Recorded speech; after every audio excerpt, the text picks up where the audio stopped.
আসসালামু আলাইকুম। আজ শেয়ার করব সম্পূর্ণ নতুন একটা নাস্তার রেসিপি। রুটির মধ্যে আস্ত একটা কাঁচা আলু দিয়ে মজাদার এই নাস্তার রেসিপি হয়তো অনেকেরই অজানা। এই নাস্তাটা খেতে এতটাই অসাধারণ হয়, একবার খেলে বারবার খেতে ইচ্ছে করবে। তো এখানে আমি মাঝারি সাইজের 4টা আলু নিয়ে নিয়েছি। এখন এই আলুগুলোর খোসা ছাড়িয়ে ভালোভাবে ধুয়ে নেব। তো আলুগুলোর খোসা ছাড়িয়ে ভালোভাবে ধুয়ে নিয়েছি, আর আলুগুলোর পানি কিন্তু ভালোভাবে পরিষ্কার করে নিতে হবে। এমনভাবে পরিষ্কার করে নিতে হবে যেন আলুর গায়ে কোনো পানি না থাকে। তো এখানে প্যানে আমি পানি গরম দিয়ে দিয়েছি, আর তার মধ্যে দিয়ে দিচ্ছি স্বাদমতো লবণ। তো পানিটা ফুটে উঠলে এর মধ্যে আমি 1 কাপ পরিমাণ আটা দিয়ে দিচ্ছি। তো এই আটাটাকে আমি ভালোভাবে সিদ্ধ করে নিচ্ছি। সিদ্ধ হয়ে গেলে এটাকে নামিয়ে নেব, আর নামিয়ে এটা হালকা গরম হলে এটাকে মেখে পারফেক্ট একটা ডো তৈরি করে নেব, যেরকম আমরা রুটি তৈরি করার ক্ষেত্রে ডোটা তৈরি করে থাকি। তো আমাদের ডোটা তৈরি, এখন এটার থেকে আমি লেচি কেটে রুটি তৈরি করে নেব। এখানে আমরা 4টা আলু নিয়ে নিয়েছি, তাই এখানে আমি মোট 4টা রুটি তৈরি করে নেব।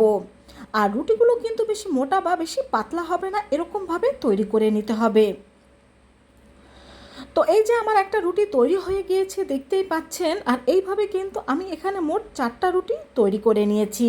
সত্যি কথা বলতে ভিন্ন ধরনের এই নাস্তাটা খেতে যে এতটা টেস্টি হয় আমার নিজেরও জানা ছিল না। তো প্রথমে এখানে আমি একটা রুটি নিয়ে নিচ্ছি, আর এখানে নিয়ে নিচ্ছি একটা আলু। এখন এই আলুটাকে আমি এইভাবে করে মুড়িয়ে নেব রুটি দিয়ে।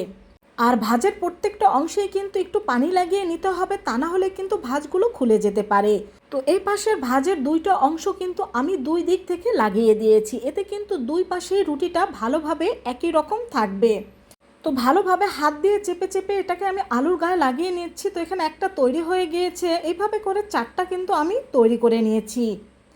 এখন এগুলোকে আমি গরম তেলে ভেজে নেব। তো চুলায় তেল গরম দিয়ে দিয়েছি, তেলটা ভালোভাবে গরম হলে এর মধ্যে এই রুটিতে মোড়ানো আলুগুলো দিয়ে দেব, আর ভালোভাবে এটাকে ভেজে নেব।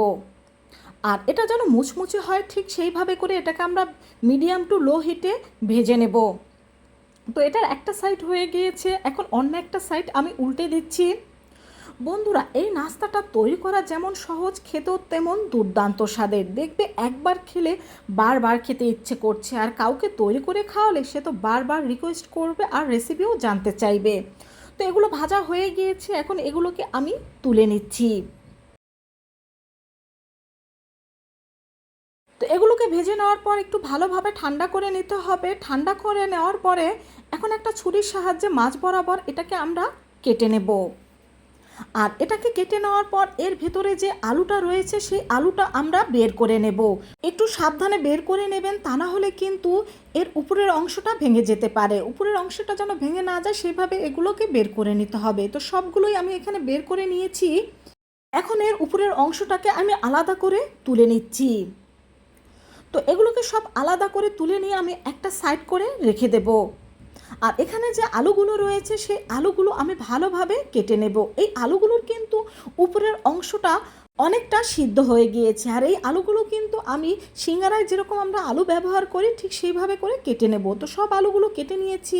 তো চুলায় তেল গরম দিয়ে তার মধ্যে দিয়ে দিচ্ছি 1/2 কাপ পরিমাণ পেঁয়াজ কুচি, কিছু মরিচ কুচি। এখন এগুলোকে আমি হালকাভাবে ভেজে নেব। এখানে ঝালটা আপনাদের পছন্দ মতো ব্যবহার করতে পারেন। 1 চা চামচ আদা রসুন পেস্ট দিয়ে দিচ্ছি, আর দিয়ে দিচ্ছি সামান্য একটু জিরা গুঁড়ো, সামান্য একটু হলুদ গুঁড়ো, আর 1/2 চা চামচের মতো লাল মরিচের গুঁড়ো, আর দিয়ে দিচ্ছি সামান্য একটু গরম মশলার গুঁড়ো। এখন এই সব মশলাটাকে আমি ভালোভাবে একসাথে কষিয়ে নেব। তো মশলাটা ভালোভাবে কষিয়ে নেওয়ার পর এখন এর মধ্যে আমরা যে আলুটা কেটে রেখেছিলাম সেই আলুটা দিয়ে দেব স্বাদ মতো লবণ, আর দিয়ে দেব এখানে কিছু গাজর কুচিয়ে। গাজর কুচিটা অপশনাল, আপনারা চাইলে বাদ দিতে পারেন। এখন এই আলুটা আর গাজরটাকে আমি মশলার সাথে 3 থেকে 4 মিনিট ভালোভাবে কষিয়ে নেব। তারপরে এর মধ্যে দিয়ে দিচ্ছি কিছু মটরশুঁটি, আর দিয়ে দিচ্ছি সামান্য টমেটো কুচি। এখন এটাকেও আমি 2-3 মিনিট এর সাথে ভালোভাবে কষিয়ে নেব। তারপরে এর মধ্যে আমি দিয়ে দেব 1/2 কাপ পরিমাণ পানি। এই আলুর উপরের অংশটা কিন্তু অনেকটা সিদ্ধ হয়ে গিয়েছে, তাই এখানে 1/2 কাপ পানির বেশি পানি এখানে দরকার নেই, এতেই কিন্তু এটা ভালোভাবে সিদ্ধ হয়ে যাবে। তো আমাদের পানিটা কিন্তু প্রায় শুকিয়ে এসেছে, আর এটাও কিন্তু প্রায় সিদ্ধ হয়ে গিয়েছে।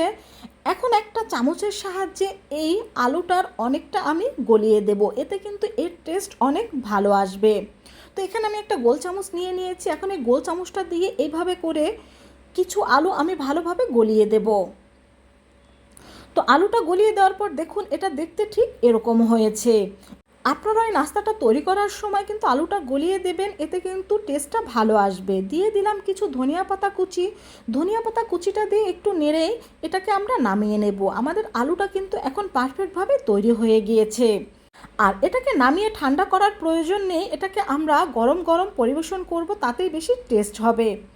এখন এগুলোর মধ্যে আমরা যে আলুটা রান্না করেছি সেই আলুর পুরটা একেবারে এর মধ্যে ভালোভাবে দিয়ে দেব। এই নাস্তাটা আমি প্রথমবার তৈরি করেছি, সবাই কিন্তু খুবই প্রশংসা করেছে। তোমরা যদি সম্পূর্ণ রেসিপিটা ফলো করে তৈরি করতে পারো, দেখবে তোমাদেরটাও টেস্টি হবে। তো সবগুলোর মধ্যে আমি পুর ভালোভাবে দিয়ে দিয়েছি। এখন এর উপরে দিয়ে দিচ্ছি টমেটো সস। এখানে টমেটো সসের পরিবর্তে কিন্তু তোমরা তেঁতুলের চাটনিটাও ব্যবহার করতে পারো। ঝাল ঝাল তেঁতুলের চাটনি দিয়েও কিন্তু এটা অনেক বেশি টেস্টি হয়ে থাকে। তো তৈরি হয়ে গেল আমাদের ভিন্ন ধরনের একটা নাস্তা। বাসায় একবার হলো এভাবে করে তৈরি করে দেখবে, দেখবে সবার পছন্দ হবে এবং তোমার নিজেরও ভালো লাগবে। তো বন্ধুরা, ভালো লাগলে কমেন্ট করে জানাবে, তোমার বন্ধুদের সাথে শেয়ার করবে। আল্লাহ হাফেজ।